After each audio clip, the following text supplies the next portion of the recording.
Hi hello అండి, అందరికీ నమస్కారం అండి. మన నాగా డివోషనల్ బ్లాగ్స్కి స్వాగతం అండి. మనము కార్తీక మాసం సందర్భంగా మంచి నాయనార్ల కథలు చెప్పుకుందామండి. నాయనార్లు గొప్ప శివభక్తులు. భగవంతుని చేరడానికి కావలసింది నిష్కలమైన భక్తే కానీ ఇంకేమీ అవసరం లేదని వీరి కథలు నిరూపిస్తాయి. కార్తీక మాసం సందర్భంగా వారి గురించి తెలుసుకునే ప్రయత్నం చేద్దాం. ఈరోజు గుగ్గులు కలిసిన నాయనారు గురించి తెలుసుకుంటున్నామండి. చోళ దేశమున తిరుక్కడవూరులో గుగ్గులు కలిసిన నాయనారు జన్మించాడు. ఆయన బ్రాహ్మణుడు. అతడి ఈశ్వరుని పేరు అమృత ఘటేశ్వరుడు. దేవతలు అసురులు అమృత కలశంతో ఆ ఊరు వచ్చారు. వారు ముందుగా స్నానము చేయుదము అనుకున్నారు. ఆ కలశాన్ని నేలపై ఉంచి నదికి స్నానమునకు వెళ్ళారు. వారు తిరిగి వచ్చి ఆ కలశమును తీసుకుందామంటే నేల నుంచి అది పైకి రాలేదు. ఆ కలశం లింగంగా మారింది. అందుకని ఆ లింగాన్ని అమృతలింగం అంటారు. మార్కండేయుడు ఈ లింగము వద్దనే తపస్సు చేసి తన 16వ ఏట అమరుడయ్యాడు. ఇక్కడ అమ్మవారి పేరు అభిరామి అమ్మన్. అభిరామ పట్టార్ అను భక్తుని ఎడల ఆ అమ్మవారు విశేషమైన అనుగ్రహాన్ని వర్షించారు. రాజుగారి ఆగ్రహము నుండి అతనిని తప్పించుటకు ఈమె అమావాస్యను పౌర్ణమిగా మార్చింది. గుగ్గులు కలిసిన నాయనారు ఈ ఆలయమున శివునికి ప్రతిదినము గుగ్గిలముతో ధూపము వేయుచు పూజ చేసేవాడు. ఈ కారణముచే అతనికి గుగ్గులు కలిసిన నాయనారు అని పేరు వచ్చింది. గుగ్గిలముతో శివునికి ధూపమును సమర్పించుట గొప్ప సేవగా భావించాడు. అందువలన చేతిలో ఒక చిన్న కుంపటి అగ్ని గుగ్గిలము పుచ్చుకొని నిరంతరము శివునికి గుగ్గిలము ధూపము వేయిచు అర్చిస్తూ గడిపేవాడు. ఈ విధముగా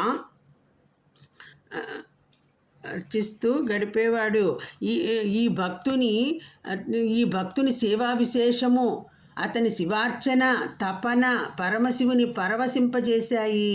అతని పరమభక్తి విశేషాలు ప్రపంచానికి చూప నిశ్చయించాడు. శివుని సంకల్పమున నాయనారు కటిక పేదవాడయ్యాడు. ఆస్తి అంతా అమ్ముకోవలసి వచ్చింది. కుటుంబము పస్తులుంటున్నది. అయినా నాయనారు తన గుగ్గిలం సేవను మానలేదు. ఒక రోజున భార్య ఇలా అనుకుంది, ఉన్న అన్నిటినీ అమ్మివేసుకున్నాము. ప్రతి స్త్రీ భర్త చనిపోవునంత వరకు అట్టే పెట్టుకోవలసిన మంగళసూత్రము మాత్రము మిగిలి ఉంది. భర్త పిల్లలు ఆకలితో నకనకలాడుతున్నారు. ఇలా ఆలోచించి మెడలో పుస్తలకు బదులుగా పసుపు కొమ్ము ఉంచుకొని తన బంగారు మాంగళ్యమును భర్తకు తీసి ఇచ్చి, దీనిని అమ్మి ధాన్యము తీసుకురండి అని భర్తను అతడు అది పుచ్చుకొని అంగడికి బయలుదేరాడు. బజారుకు పోవుచుండగా ఒక వర్తకుడు గుగ్గిలము మూటలను భుజముల మీద నుంచుకొని విక్రయించుటకు ఎదురు వచ్చుచుండుట చూచి నాయనారు ధాన్యము కొనుట కంటే దేవుని సేవకు ఉపయోగపడు గుగ్గిలము కొనుట చాలా మంచిది అని మంగళసూత్రమును అతనికి ఇచ్చి వర్తకుని నుండి గుగ్గిలము మూటను కొని వాటిని ఆలయమునకు తీసుకుని వెళ్ళి యథారీతిన గుగ్గిలము ధూపముతో తపోమగ్నుడయ్యాడు.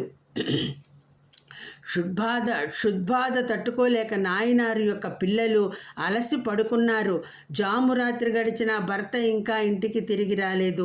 అప్పుడు నాయనారు భార్య దైవమును ప్రార్థింప మొదలెడింది. తనకు అతి పవిత్రమైన మాంగళ్యమును కూడా తన భర్త పిల్లలు ఆహారము కొరకు పసుపు కొమ్ముతో సరిపెట్టుకుని ఇచ్చాను. అయినప్పటికీ ఓ పరమేశ్వర, ఇలా జరుగుతున్నదేమి అని ప్రార్థించింది. ఆమె ప్రార్థనకు నాయనారు భగవత్ సేవ నిష్టకు వారి మంచితనము పవిత్రతకు పరమేశ్వరుడు చాలా సంతృష్టి చెందాడు. కుర్రాళ్ళలో పతిని దైవముగను వ్రతమున్న ఇల్లాలు కురియమన్న క్షణమే కురియు వాన అని కీర్తించబడుచున్నది. ఆమె కలలో శివుడు కనపడి నీకు సకల సౌభాగ్యములు ఇస్తున్నాను అన్నాడు. ఆమె మేల్కొనగానే ఆమె చకితురాలగునట్లుగా వారి గృహము సకల సంపదలతో నిండిపోయింది. వెంటనే ఆమె పరవశంతో పరమేశ్వరుని స్తుతించింది, ఆయనపై పాటలు పాడింది. మహానంద భరితురాలే వెంటనే వంట చేసి తన బిడ్డలకు అన్నము పెట్టి భర్త రాకకై వేచి ఉంది. అక్కడ ఆలయంలో ఈశ్వరుడు నాయనారును ఆకలిగొని ఉన్నావు, ఇంటికి పోయి భుజింపుము అని ఆదేశించాడు. ఇంటికి పోగా అతనికి ఆశ్చర్యమైంది. ఈ భాగ్యమంతా ఎలా వచ్చింది అని భార్యను అడిగాడు.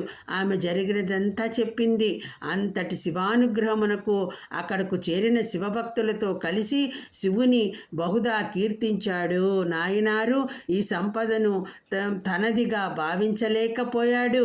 ఇదంతా శివునిది, దీనిని శివభక్తులకే వినియోగించాలి అని అంటూ వాని నిరంతర సేవ కొనసాగించాడు. ఒక రోజున నాయనారు తిరుప్పనందాళ దేవాలయము సందర్శించుకుందామనుకున్నాడు. అరుణ సతీసుని దేవాలయము అక్కడ ఉన్నది. ఒక రాక్షసుని కుమార్తె తాటక పుత్రునికై అచ్చట శివలింగాన్ని రోజు అర్చించేది. దాటకానే ఆమె పుత్రునికి శివలింగాన్ని అర్చించేది. ఒక రోజున ఆ లింగమును పుష్పహారములతో అలంకరిద్దామని పూలదండను ఎత్తి పట్టుకోబోయింది. ఆమె వస్త్రము నడుము నుంచి జారబోయింది. వస్త్రమును 2 మోచేతులతో అదిమి పెట్టింది. అందుకని ఆమె చేతులు ఎత్తలేకపోయింది. ఆమెకు కలిగిన అసౌకర్యమును తొలగించుటకు శివుడు ఒక పక్కకు ఒరిగి ఆమె దండను స్వీకరించాడు. అప్పటి నుండి ఆ లింగము అట్లానే ఒరిగి ఉండిపోయింది. చాలామంది ఆ లింగమును సరిచేయ ప్రయత్నించారు, కానీ వీలు కాలేదు. రాజుగారు ఆ వంపుకు మోకులు తాళ్లు కట్టించి ఏనుగులతో లాగించారు. ప్రయోజనం కలగలేదు. రాజుగారికి ఏమీ చేయాలో పాలుపోలేదు. ఆ సంగతి గుగ్గులు కలిసిన నాయనారుకు తెలిసింది. అచ్చటికి వెళ్ళి నేను కూడా కొంచెం ప్రయత్నించేదను అని ఆ శివలింగము వంపును తాడుతో బిగించి ఆ తాడు కొసను తన మెడకు కట్టుకొని శివధ్యానము చేస్తూ లాగాడు. అలా చేసిన తోడనే లింగము వంపు సరి అయ్యి యథాస్థితికి వచ్చింది. దేవతలు పుష్పవృష్టి కురిపించారు. దేవతలంతా పుష్పవృష్టి కురిపించారు. రాజు దానిని చూచి ఈతడు భక్తి అనే త్రాడుతో ఇట్లు చేయగలిగాడు అని అర్థమై నాయనారును ఎంతగానో గౌరవించి అనేక విధములు కీర్తించాడు. నాయనారు భక్తి ప్రపత్తులు అంతటా వెల్లడయ్యాయి. కొన్ని దినములకు వాగేశ నాయనారు, జ్ఞాన సంబంధ నాయనారు అచ్చటికి వచ్చారు. గుగ్గులు కలిసిన నాయనారు వారిద్దరిని అనేక విధములు సేవించి జీవించి ఉన్నంత కాలము శివసేవలో గడిపి అంత్యమున శివ సాయుధ్యమును పొందినాడు. ఇదండి గుగ్గిలి నాయనారు గురించి తెలుసుకున్నాము. గుగ్గిలి నాయనారు శివభక్తుడి గురించి ఈరోజు మనం తెలుసుకున్నాము. ఇలా చాలామంది భక్తు నాయనారులు ఉన్నారండి, వాళ్ళ గురించి తెలుసుకుందాము. ఇదండి వీడియో నచ్చినట్టయితే లైక్ చేయండి, 10 మందికి షేర్ చేయండి, సబ్స్క్రైబ్ చేసుకుని వాళ్ళు సబ్స్క్రైబ్ చేసుకోండి. ఇదండి. సర్వం శ్రీకృష్ణార్పణమస్తు. లోకా సమస్త సుఖినో భవంతు. స్వస్తి. ఓం నమః శివాయ.